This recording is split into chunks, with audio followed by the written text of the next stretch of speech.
कुठलाही श्रेयवादाची लढाई नाही, जी आहे त्या सर्वांशी माझे अतिशय सामंजस्य संबंध आहेत। हा 2 गावांना 2 मतदारसंघांना जोडणारा पूल आहे।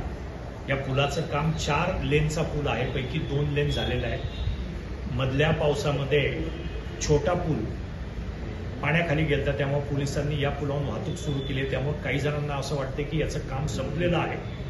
असं कुठलंही काम संपलेलं नाही, त्याचं कसलंही उद्घाटन नाहीये। अजून 2 पूल म्हणजे अजून एक पूल त्याच्या शेजारी बांधायचा, त्याचा इस्टिमेट 25 कोटीचं आहे। त्याचं सार्वजनिक बांधकाम खात्यानं पैसे सरकारकडे मागितलेले आहेत।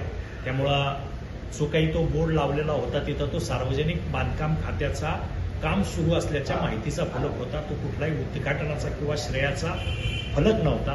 कार्यकर्त्यांनी कदाचित वाहनं जात आहेत आणि मग हा सुरू झालाय पूल असं का वाटलं असावं त्यांना।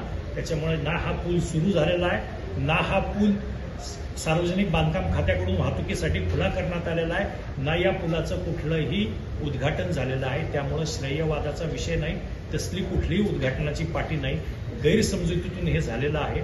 त्याच्यामुळं त्या कार्यकर्त्यांच्या उत्साहाच्या भरात कदाचित त्यांच्याकडून ते झालेलं असावं।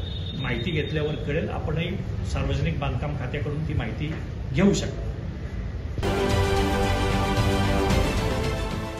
देश विदेशातील प्रत्येक घडामोडींचे लाईव्ह अपडेट मिळवण्यासाठी आता साम टीव्हीच्या सर्व सोशल मीडिया प्लॅटफॉर्मला लाईक, फॉलो आणि सबस्क्राईब करा। तसंच सर्व नोटिफिकेशनसाठी बेल आयकॉन प्रेस करायला विसरू नका।